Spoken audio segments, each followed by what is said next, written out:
Welcome everyone to today's session. Before we start, I would like to thank ECA, ADIC, SPEAR, and MOE for the support in putting on this training to ensure children and their families are kept safe when nurseries reopen.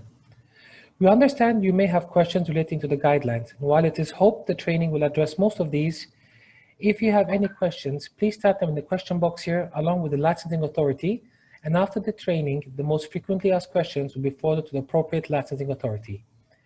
Please visit kinderly.ae/TechQueen, where you will find the most recent Q&As. After completion of the 3 mandatory sessions, you'll be required to upload your operational plan to a link that will be shared after the session today. There will also be a short training session on how to upload and how to use the portal. Today's trainer is Lara Hudson, who's a director of a chain of nurses in the UAE and also an experienced trainer and mentor. The floor is yours, Lara. Hi, Rafi. Thank you so much. Good evening, everybody. Welcome to tonight's session, which will be looking at guideline number 6, which is the crisis management part of the new reopening guidelines. Let's get started.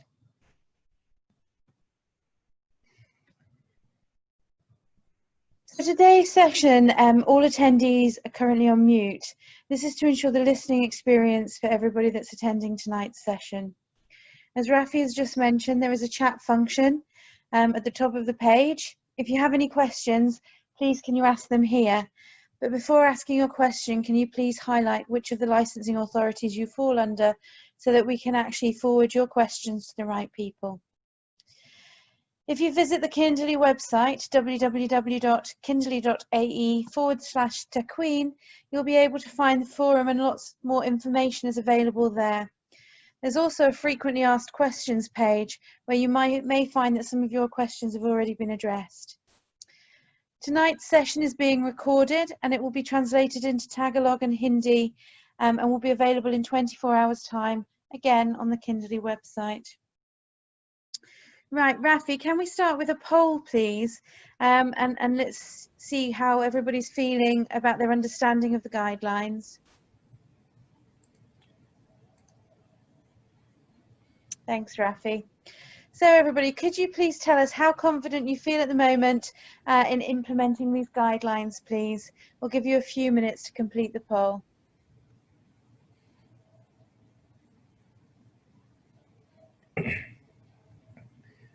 We have a very eager bunch tonight, Lara. Very quick voting. This group was really good last night, Rafi, so we know they're pressing the buttons quickly.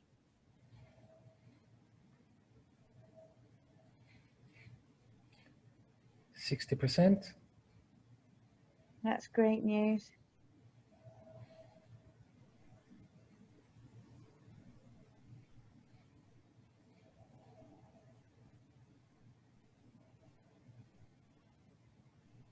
I like the last session of the day, especially if it's on a Thursday. And then it's almost the weekend. We're almost there. 80%.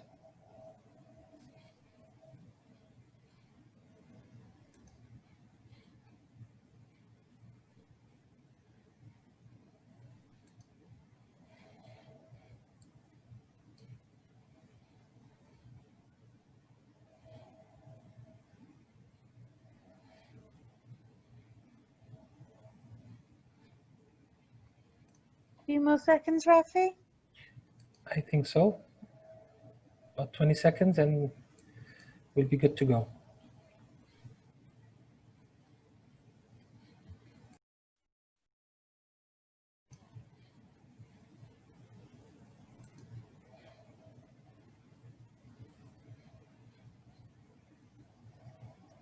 Last few seconds.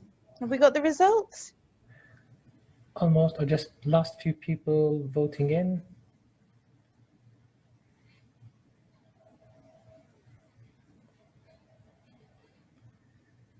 You have a... I'm wondering if as the week's gone on, people are getting more confident. Let's see. Well, you have a mountain to climb today, Lara. Oh no. And it's a Thursday night. Oh goodness, so some people looking for further clarification. Well, I'm really hoping that tonight's session we can help with that. Okay, that's interesting starting points. Got some people that are feeling confident, 26 people. Wow, a really good mixed poll tonight. Let's see if we can make a difference then, shall we, Rafi? Okay, let's Thank you go. very much. Right, let's get started. During this course tonight, we're going to have a look at a range of different crises that could take place within settings, and we're going to look at how we can plan and prepare to ensure that we have measures in place that will either prevent the crisis or mitigate what takes place.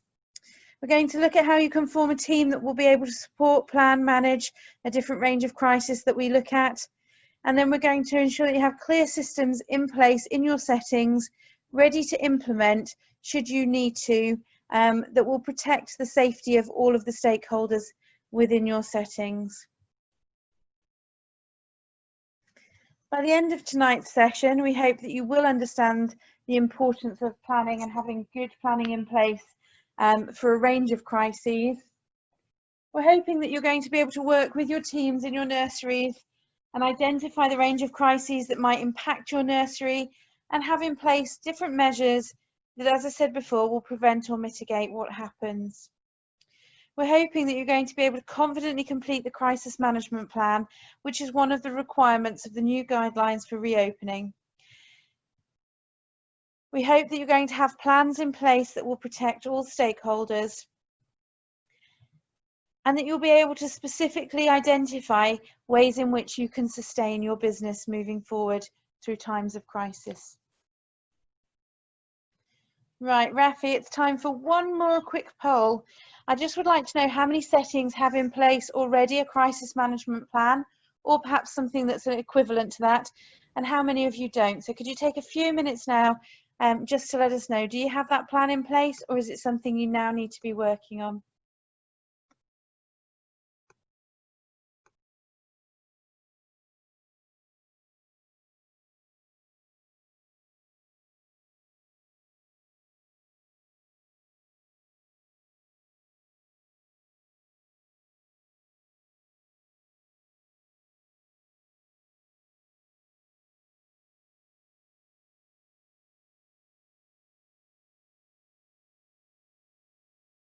Almost there, Lara. That's great news. Thanks, Rafi.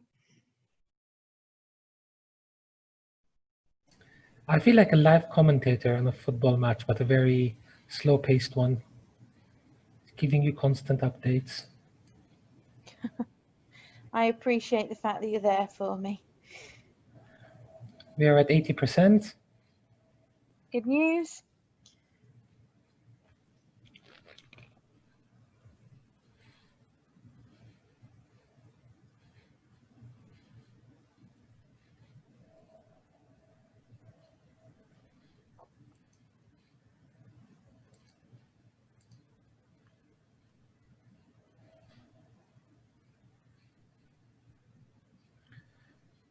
I think it's almost evenly split.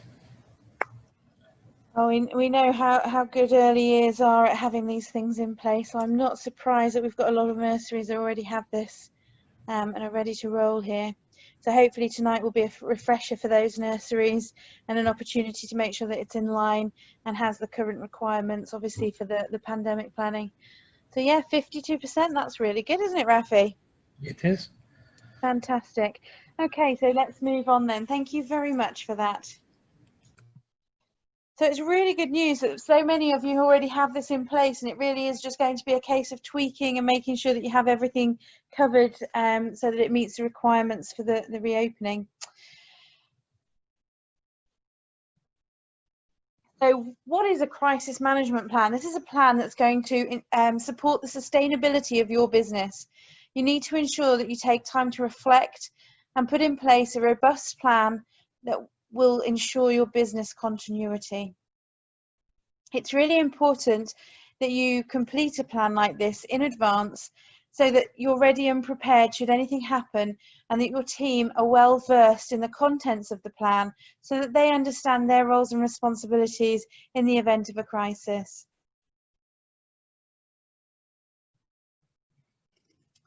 When you're starting to think about your crisis management plan, it's important that you start to have a think of the types of risks that your nursery may come under, the threats that there potentially are, and that you plan and delegate tasks, communications and information that you need to deal with around those threats. Planning and execution of those plans yields better outcomes and includes better financial outcomes for you also. This is a good opportunity to carry out an audit and identify any potential risks to your business.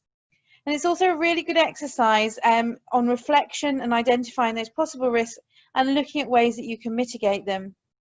It really is all about working as a team and ensuring that you've planned for all eventualities and that everybody knows the role that they play and how to execute the relevant sections of this plan. This is here to help businesses survive. When you start to think about your emergency planning, it's important to think of it in terms of the 4 R's. The first R looks at reduction, and this is how you identify the long-term risks to human life and property. You need to take steps to eliminate these risks and, where practicable and where not, reducing the likelihood and magnitude of the impact of these. The second R looks at readiness. Developing your operational systems and your capabilities before an emergency happens is critical.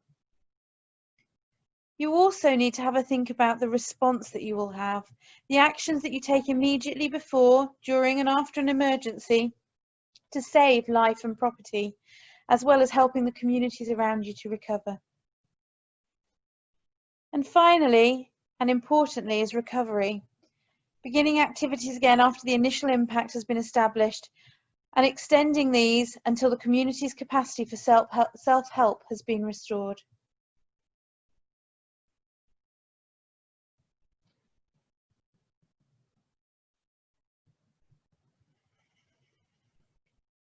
As you start to write your plan, you'll build into it an introduction which will look at a number of different areas. It's important that within our introduction that we do acknowledge that incidents do happen and that we do need to be fully prepared for these and that we're looking to ensure the safety of all stakeholders. You need to think that this plan is in place to ensure that your team members all understand their roles and responsibilities, the types of emergency and the measures that are in place to prevent incidents, manage them if they occur and recover quickly thereafter. Within your plan, consider adding a purpose. This is where you look at the prevention, to have in place robust procedures that prevent crises from occurring and for ensuring that you have this plan for business continuity in place. Consider including in your plan copies of your insurance information and keep 1 copy of your crisis management plan off-site so that these are available to you as they're needed. Ensure that within your plan you have copies of all relevant procedures and that your team are fully conversant with these. It's too late in an emergency to try and educate your team on your policies. Be prepared, run drills, ask questions, carry out role play in staff meetings. Do whatever you feel is going to benefit your team in being prepared should something occur.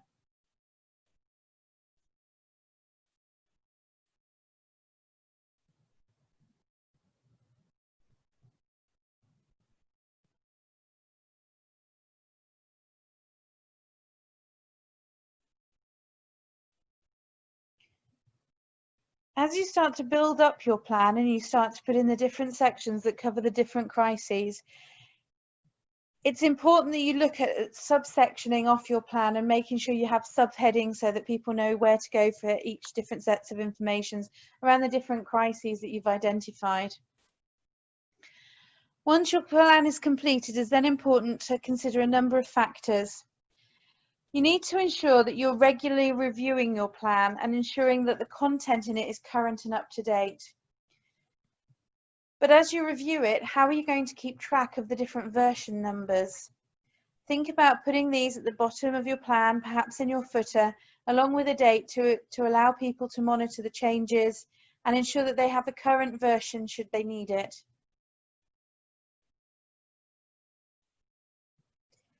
Consider also including a quick reference summary.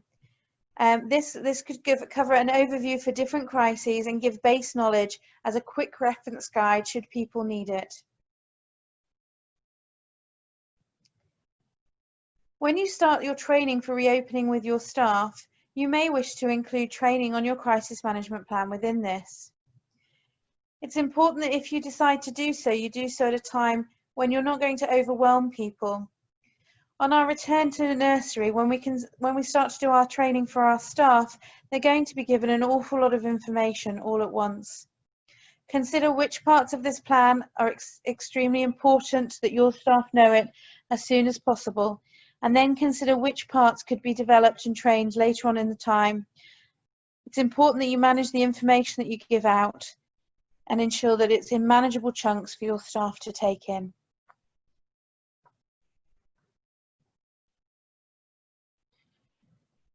Also, remember it's important to have page numbers on your plan so that it's easy to refer to, and a contents list at the front so people know where to refer, which pages to go to for which crisis.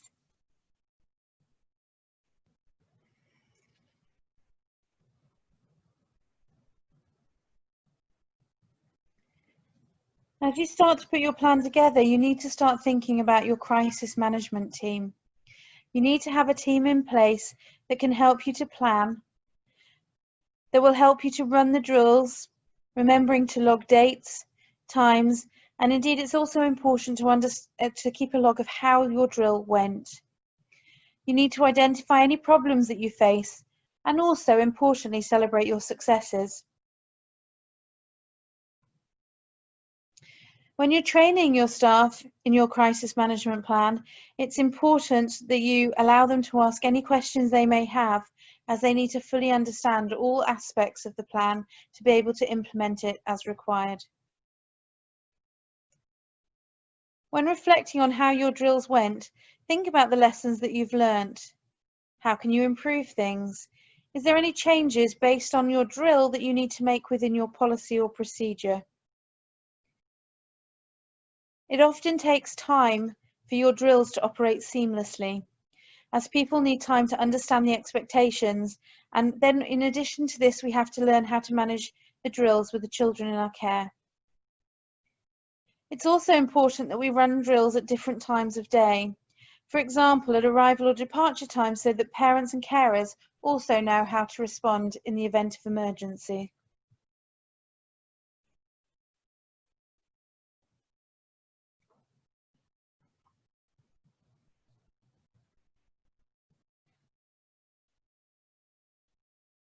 When you start to put together your crisis management team and the roles that you have within it, here are some guiders for you that you may wish to consider. But when you start to look at your team and which role you would like people to assume, ensure that you pick the correct team member for the correct role, taking into account personalities and skill bases. For example, for the leader of communication, it's important that they are a good communicator. And remember that communication is as much about listening as it is about giving out instructions and giving out communication. Your team leader really needs to be the nursery manager so that they have an overview of all the planning and operations that are taking place and are required. Your logistics leader should be somebody that's capable of thinking on their feet and resourceful, particularly under stressful conditions. Naturally, you may decide that your nurse is the best person to take on the lead for first aid. Ensure that as you work through your roles and the different members of your team, that they understand that they have a threefold role.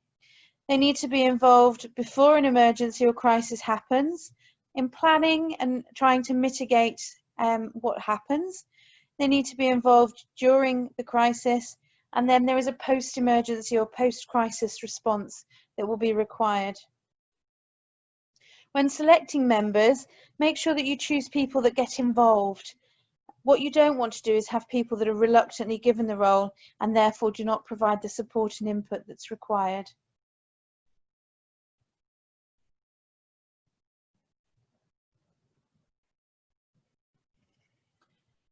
As you start to look at your emergency plan, one of the first pieces that should be included is an emergency contacts list. It's important that you establish a clear list that goes within your plan, and you may also wish to consider putting this list next to all of your main telephone lines, so that people that take calls and make calls have the relevant information with them.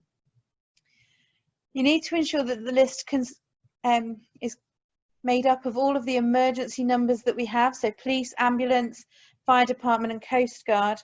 And then you also need to consider adding some other contacts, for example, the setting manager or the owner, the first aiders that you have on site, including the nurse, your school doctor, your nearest government clinic or hospital, your municipality public health department, the Ministry of Health, Department of Health and HARD for contagious illnesses, and then also people like your maintenance and sanitisation company, so that you have the details readily available.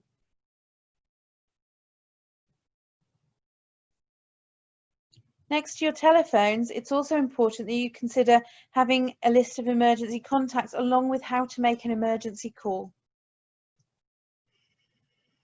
It's important that when somebody's facing stress in a situation that they don't feel they're in control of, they're able to make the call with success.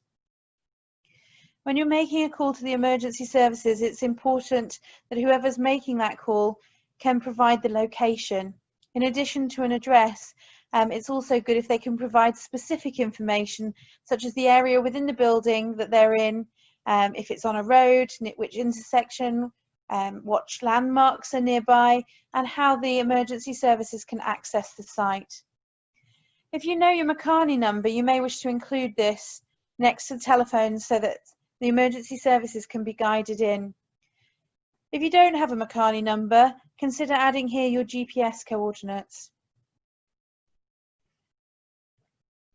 As you talk to the emergency services operator, it's important that you tell them the type of incident that you're dealing with. Is it fire? Is it medical? Is it some other kind of emergency that may require a police presence? If you feel that there's a hazardous material that's been spilt, please also highlight this to them. You also need to tell them the number of casualties that they're dealing with. This ensures that they can send the correct number of response vehicles. For example, if it's an accident with multiple casualties, more than one ambulance would be required. Your nurses or your first aiders on site should be able to provide you an overview of the types of injuries these casualties have. So perhaps whether the casualty is breathing or not, whether they have a pulse, if there's significant breathing or bleeding, and if they have a life-threatening injury. Providing the operator with this information also helps. And then also, if you can make sure that they have a contact number for you. They may ask you to stay on the line, but at the same time, if you give them that contact number, they can call you back should they need to. Within your emergency contact lists, you'll also need to consider having your staff numbers so that they're available off-site, so that you can contact your staff at any time you need to. And also having the contact numbers for your parents of your children off-site so that they're accessible to you should you require them.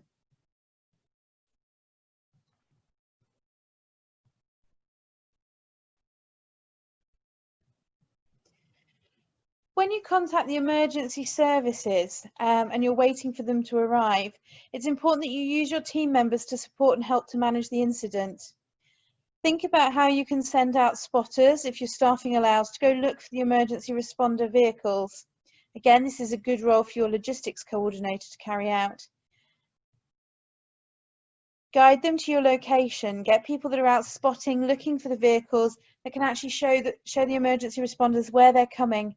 Use another set of people to clear space around your setting so that people can park. It may mean that people have to move cars, you're blocking an area off. And also identify how they're going to access your location. If you have multiple entries, make sure that there's somebody there to guide them to the right entrance so they get straight to the emergency that they need to come to.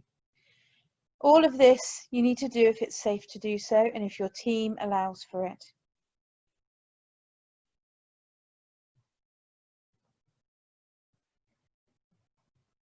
Okay, so let's have a look at the different types of emergencies and crises that we need to have a think about and we need to include within our plan. The first one that we need to plan for is obviously pandemics. As we look to reopen, we can base our pandemic planning on our current experience. We can reflect and identify on what has worked well and which areas we really need to improve our planning in. We can perhaps here use our reopening plan, the reopening plan manual that you have, which you will complete to upload onto the portal. It would be good if you included that here, because a lot of the information that you've put into your reopening operational plan will be pertinent for the planning part of the pandemic within your crisis management plan. So you have a choice. You could either include your reopening plan document here, or you could use sections of it within your crisis management plan, and it just saves you doubling up on the work.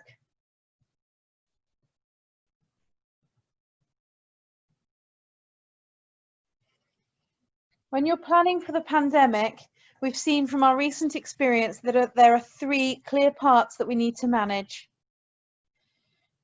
So our planning within our crisis management plan needs to be split into these three areas, and we need to identify what we need to do at each time.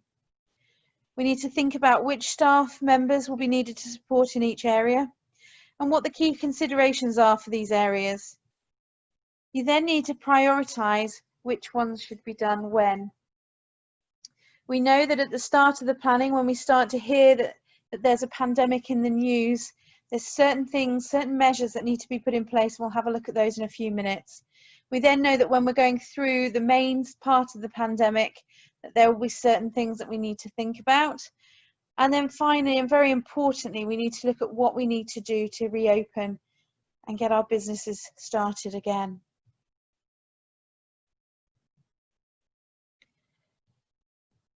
It's important to be ready when we hear of a pandemic to close at speed. We need to ensure that we have staff members that are monitoring the latest updates, and these need to be using reliable sources. I have mentioned in one of the earlier parts that it's a good idea to have one staff member, and it's their job to regularly go to these reliable sources and look for updates and information. Just a quick reminder, when we talk of reliable sources, we're talking of the Ministry of Health, the Department of Health, people like the World Health Organization and HARD. In addition to this, you also need to watch out for information that comes and is communicated to you by the licensing authorities and any guidance that they're providing to you. It's at this time that you need to think how you can be proactive in your preparations. I have also mentioned previously that it's a good idea to consider making some kits for teachers and TAs with resources, scissors, glue, paper, paint, storybooks, just some basics, so that if you need to quickly get online learning up and running, they have those resources. It certainly slows it down when you need them to go and gather all of this up and start going onto the online learning platforms. Also, have in place a very clear guide and expectation of what you need from your teachers for your online learning. What do they need to be providing daily for parents? What can be done weekly? What kind of overviews? Do you need them to submit certain plans in certain ways for you to be able to send these out to parents? Give them all of that information early on so that they know how to do it. You also need to be thinking about the kinds of platforms that you're going to be using for your online learning. Will you be sending it out by email? Do you have an app that you can use? So that everything is ready as needed.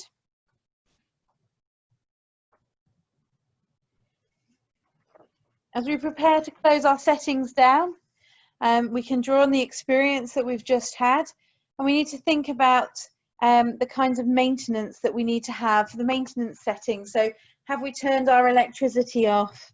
Have we made sure our ACs are on a maintenance setting? Have we closed and locked all our doors and windows? Is our building secure? Before we close, have we sanitized all of our resources? And are our rooms clean and tidy and all rubbish disposed of? Is the water to our premises turned off? Do we have the telephone set to answer machine, or have we perhaps redirected those to another telephone number so that we can continue to accept calls? Have we notified visitors and any deliveries that the building is going to be closed? And importantly, have we confirmed our closure to our parents? If there's any food on site, this will also need to be removed. Perhaps within your crisis management plan, you may want to put a checklist so that you know that in the event of emergency, these are the things that need to be closed and worked through so that you're ready to close the setting properly. It's really important as well that during the pandemic, we do communicate well with all stakeholders, our parents as well, but staff too. It's important that at a time when they're going to be very concerned and worried, obviously we do focus on our staff mental health and we work through that period of closure with them. Regular communication to them, regular updates, and making sure that we signpost them to relevant information is really important. During this period, encourage staff to take care of their health, eating, exercising, and doing or eating things that will support their immune system. And make sure that they're aware of the precautions, reminded of those precautions that they must take to keep themselves safe. Wearing masks, the appropriate use of PPE, social distancing, and the avoidance of going to areas with high numbers of people.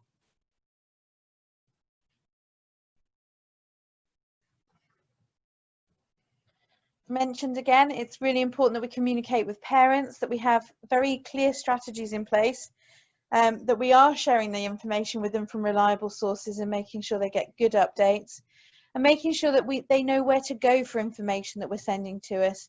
Parents don't want to search for information, they want to understand, okay, it's going to come to me by email or it will come on my app, so that they know exactly where to go to get the information that they need.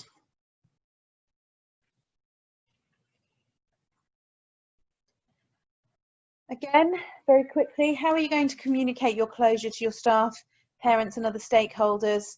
Are you going to communicate through social media, email, and perhaps even putting signage up around your setting so that everybody's aware what's going on?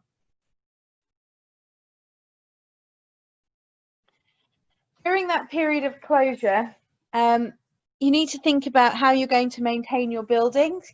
Obviously, this includes things like watering gardens and making sure that silly things like toilets are flush so that you don't have bad smells coming into your building.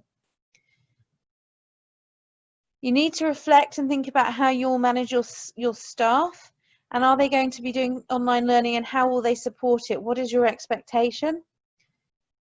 This is when you'll discuss with your landlords ways that they can support you. Can you reach agreements based on the period that you're going to be closed? And most importantly, within your crisis management plan, you need to include an emergency financial plan. This does require upload to the portal for the NOC, so it needs to be in there. It needs to be well thought out for business sustainability.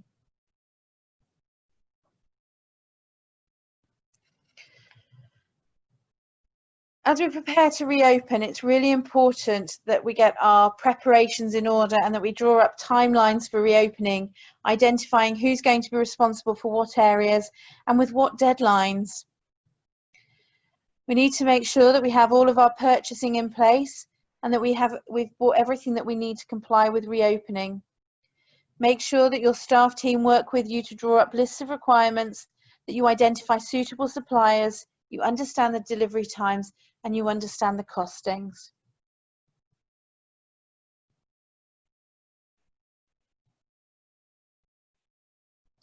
Understanding the guidelines from your licensing authority is very important and planning for their implementation.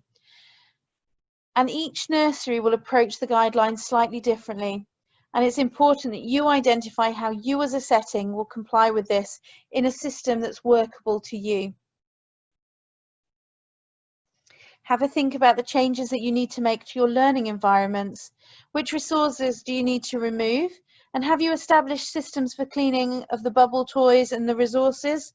Have you thought through what's manageable within your setting, where you're going to clean your resources, the process for cleaning of those resources? Have you communicated to your team the roles and responsibilities that they will have within the reopening? Ensuring that they maintain health and safety and the processes that you have in place to support this.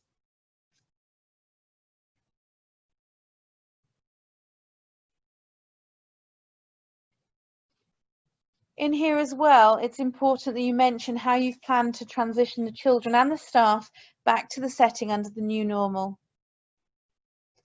How will you communicate with parents? Are you going to talk to them through group sessions online or individual sessions online? How are you going to prepare them for bringing their children on that first day? How are you going to ensure that they have all of the items that they will need?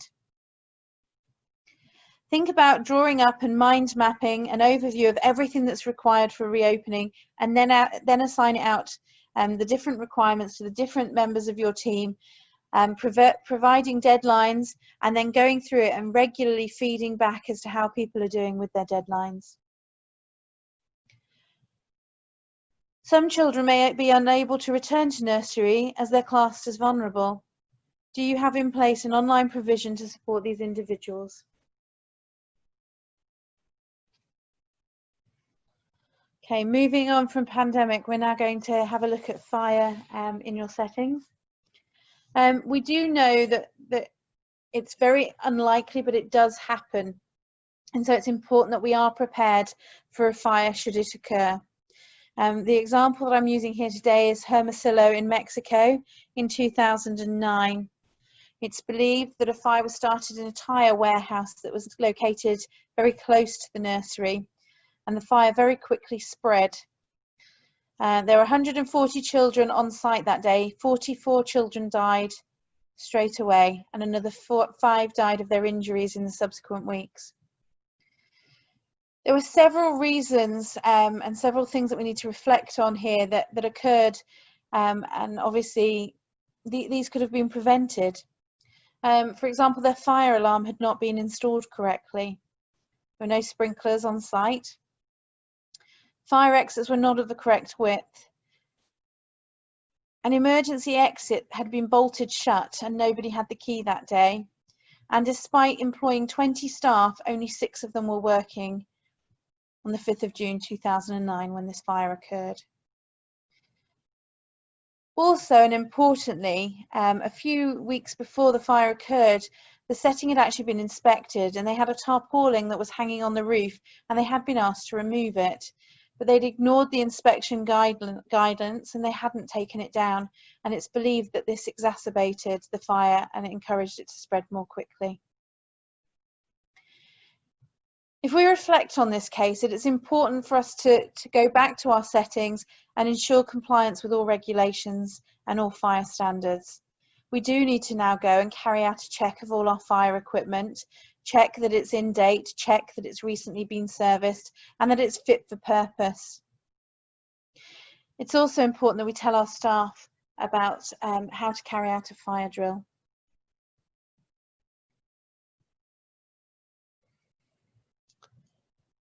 As we start to work through our settings, it's important also that we risk assess,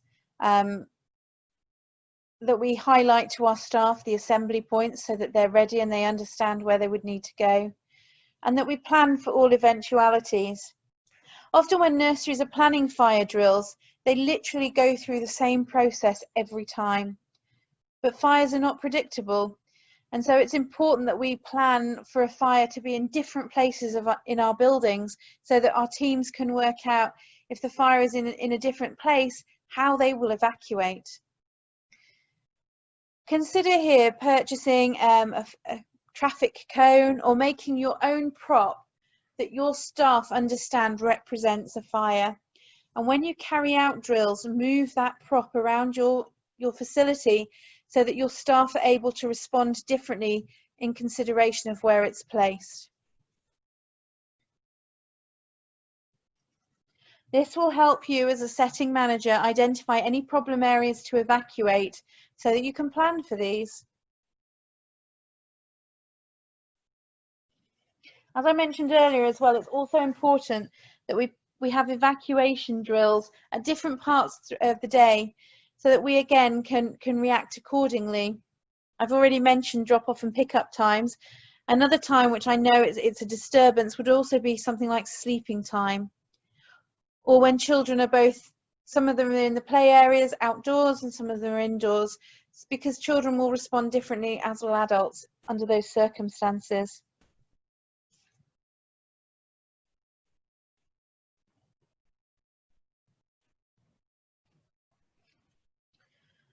Fire drills and COVID.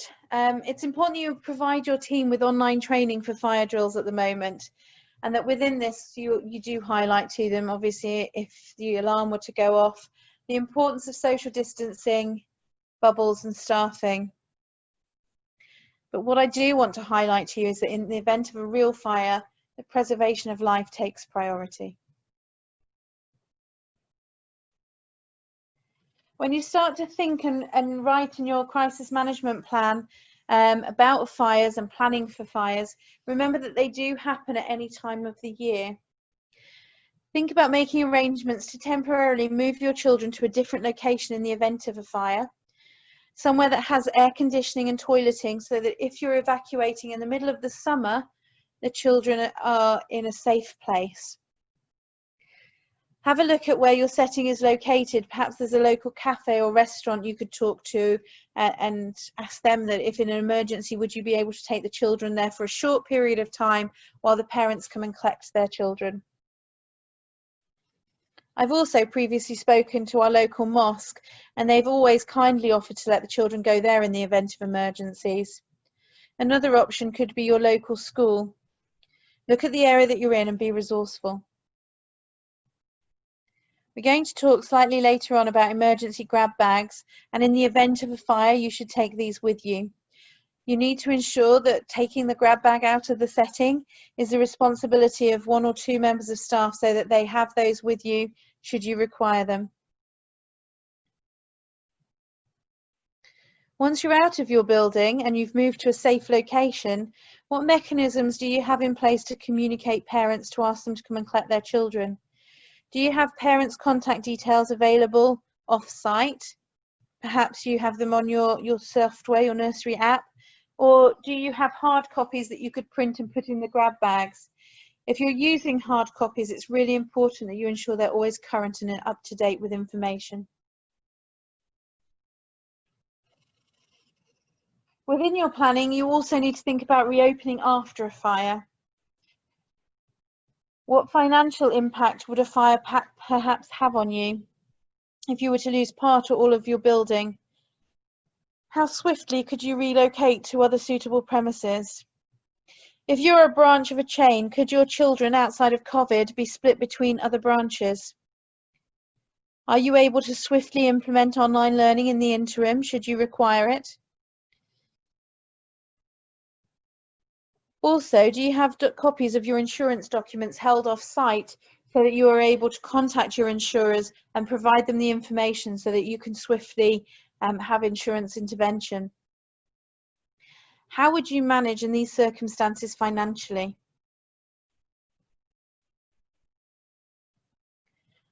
Are you aware of what support your insurers would give you? Okay, that's the end of fire. We're going to have a look at having a stranger on our premises now. Within our planning, again, this is another crisis that we could plan for. We need to look at the safe lockdown of our building. And this would have to be done on a setting by setting basis, where you actually have a look at your own setting and you identify your individual settings risk. So for this area, you need to go and carry out an audit of your setting. Think about the number of entrances and exits that you have. Identify any security systems on site. What access control systems do you use? How safe are those? If you needed to lock a parent down off of the system, is that possible if they leave? Do you have an action plan in place for the safe lockdown? How would you notify everybody in the building that they need to go into lockdown mode? But when you do this, it's also important to strike the balance. You need to be welcoming to visitors, yet ensure the safety of the children in your care. When you think about lockdown, you also need to think about how you're going to educate your parents so that they understand that you're just practicing, you're carrying out drills to ensure that should you ever need to do this, in the unlikely event that you would need to do this, you're able to respond accordingly.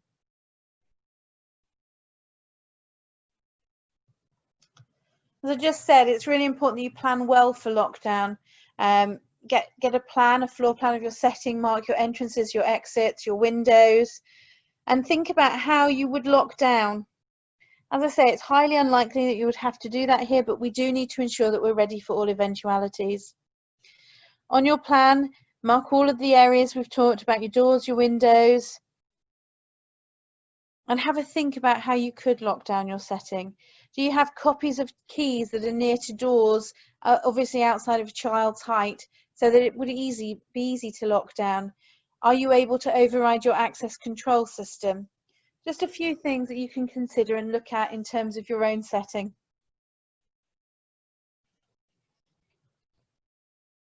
Another possible crisis to consider is one in which you would have to go into emergency lockout. So lockout is very different to lockdown. With lockdown, we're keeping everybody locked within our building, within our setting. For lockout, we're locking everybody out of our setting. We would usually use lockout for a situation such as a gas leakage or a chemical spillage within the setting. It's important, again, that you would call the emergency services at the same time you'll be evacuating your building, getting the children outside. Again, make sure you've got designated staff members that, if it's safe to do so, are locking the doors to prevent entry into areas. Make sure that you have somebody that's going to carry out a check of your premises so that nobody's left inside. Again, have somebody assigned to make sure they bring the grab bags out, and ensure you have a location to assemble that's away from the building. Like with a fire drill, how are you going to ensure that all the children and all the staff are accounted for?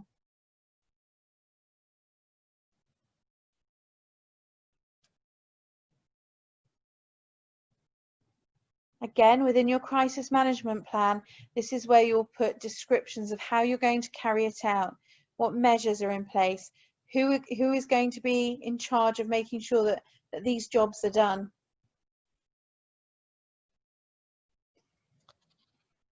Another crisis that you could include within your crisis management plan is severe weather. Often in the UAE, we do have heavy rains and sandstorms, and it's important that we have processes in place to manage this. For example, with the sandstorms, within your setting, who manages the air quality and confirms that children can go out to play, or no, they have to stay inside? Again, the nurse is a really good person to take control of this area, and there's lots of apps out there that you can have a look at that give you the air quality and tell you whether it's safe or not to go outside. If it's heavy rainstorms, we're quite used to the situation worsening as the day goes on. So who's in charge of the decision-making process? Who would decide whether you need to close down or not? And once a decision has been made to close down, how would you communicate this to your parents swiftly and efficiently? If you have some parents who are unable to get to you, what processes do you have in place to take care of the children until they are able to get to you? What provision is there for giving them food and drink? Who would stay with them?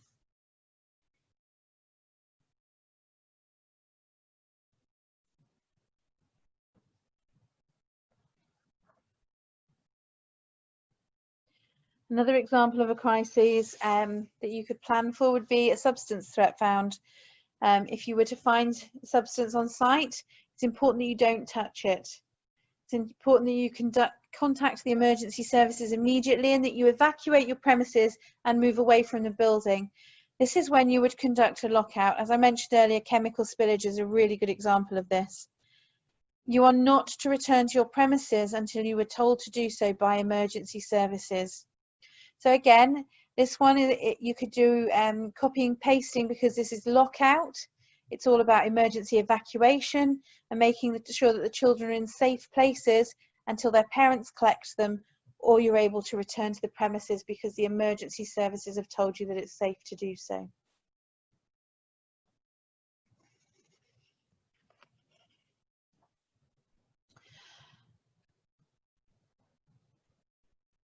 If you were to be inside and an earthquake were to happen, here again is a quick overview of what you would need to plan for within your emergency plan. It's important that you instruct everybody within the classrooms, within the communal spaces, within the building to move away from doors and windows and any heavy objects. It's important that you guide them to drop to the ground. They need to take cover under sturdy pieces of furniture or go to the corner of a building and cover their face with their head and their arms. They will hold on like this until the shaking stops, and then obviously they can move outside to the assembly point. I just need to highlight here though that leaving the building needs to be a decision that's made based on the circumstances, based on the location that you're in and the safety of the area outside. Your assembly point in this case would need to be an open space that has no tall buildings around it and no items that may shift and cause damage.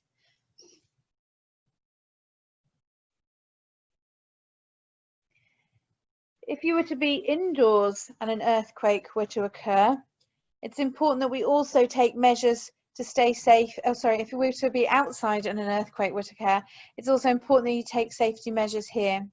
Make sure that you move away from buildings, street lights and electricity wires, utility wires. And again, you drop to the ground, take cover your head and neck with your arms and hands and hold on until the shaking stops. Again, this is just another crisis that you may wish to plan for within your crisis management plan so that you have a really good document that you can refer to as and when you need to.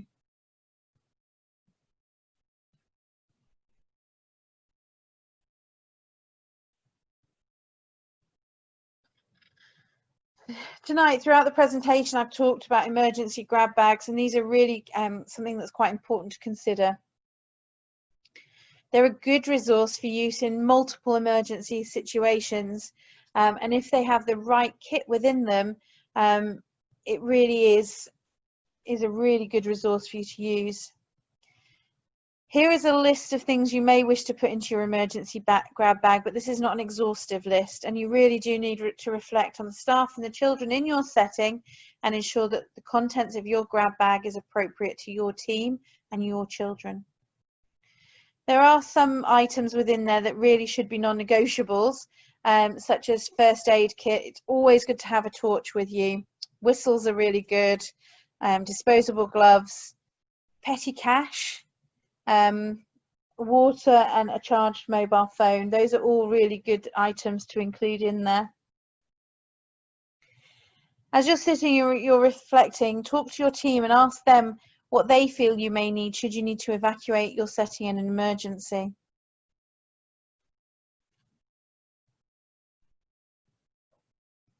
Think about the type of bag that you could use for this as well. Perhaps get a bag that's on wheels so it's easy to move out very quickly, and one that's easy to carry. When you're thinking about your grab bag as well, make sure that you store it securely, but it needs to be easily accessed. So somewhere close to an exit or an entrance to your building so that it can be easily taken on the way out of the door. It's important that you go through it and you check it regularly. A lot of the contents will have an expiry date, things like the first aid kit particularly, and you just need to make sure that the content within it is updated regularly so that it's in date for usage. Make sure that within the contents you have sufficient supplies to cover the number of children and adults that are in your setting. It's no good having a grab bag that can only have supplies for half of your setting within it. You may also, if you're a really large setting, want to think about having grab bags in different parts of your own building or in different buildings, for example. Some nurseries are over multiple buildings, and if each one were to have a grab bag, then you have a really good supply. Some of the items you might not feel comfortable having those in the bag, money, perhaps your phone, the registers of attendance with children's details in, if you have those in there, if you're not using an app. So you need to make sure that these are also conveniently placed so that you can grab them easily. But for example, with the register, you maintain the confidentiality of the information within them. It's also good practice to have a smaller grab bag that can go out with your staff and children on field trips once we've gone past the COVID measures and that's able to happen again. As I mentioned at the beginning of the PowerPoint as well, it's important that you assign somebody the responsibility for the grab bag so that you have somebody that whatever else happens and whatever else is going on in your setting is going to bring that bag out when it's required.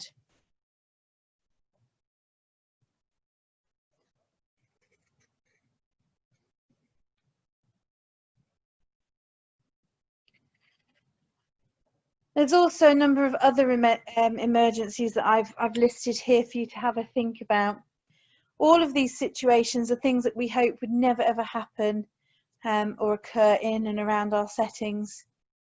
But it is important, if they did happen, that you have plans in place to support the situations that are here. For example, a drowning. Some nurseries do have swimming pools, and again, it's important that you put in prevention mechanisms and that you do have a response should this occur. A lost child both on-site and off-site. So if you lose a child from your setting, how would you manage that? But if you were to lose a child while you were on a field trip or outside of the setting, your response would be slightly different to that. So how would you manage that? I've mentioned here as well the death of a parent.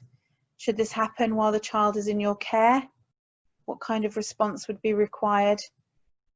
If they weren't in your care, if they were at home, you would still be required to support. So what would you do in those situations as well? The death of a child. In this situation, obviously there's going to be different strategies that you have in place. You also need to remember how you're going to support your staff during these times, because they're going to have various emotional responses that you need to manage. I've put death of a staff member. A school bus accident. So again, if children are on a bus outside of your setting, post-COVID, what do you do? How do you communicate this? How do you manage this situation? And I've also added then in there nursery car park accidents. You know, there again is varying severity on a nursery car park accident. How would you manage that, and how would you deal with that within your setting?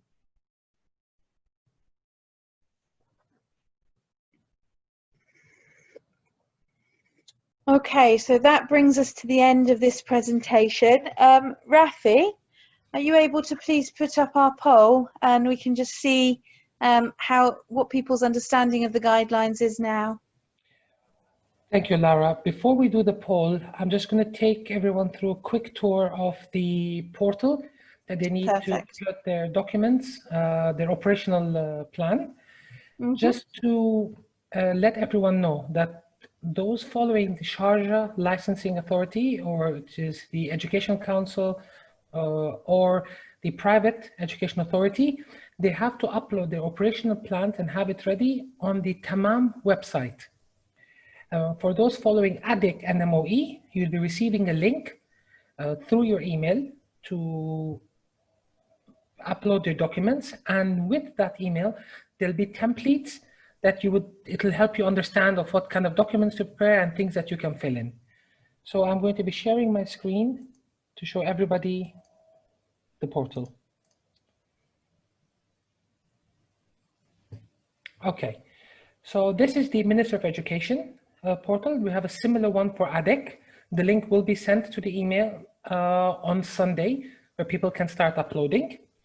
It is a very simple portal. You just have to put your nursery name, your email, and just follow the instructions on each label. So if it says commercial license, educational license, civil defense, nurse contract, you have to click on the choose a file where you can upload multiple files. If you have any comments or inquiries or any points to highlight, you may tag them in the comments box here. Certain elements do not have an upload button because all it needs is just for you to write your understanding or your comments on it. So there's no evidence upload required. And once completed and filled up, you'd have to scroll down to the submit button here, where the form gets sent to your licensing authority, after which they will evaluate and either come back with feedback or with your NOC to reopen.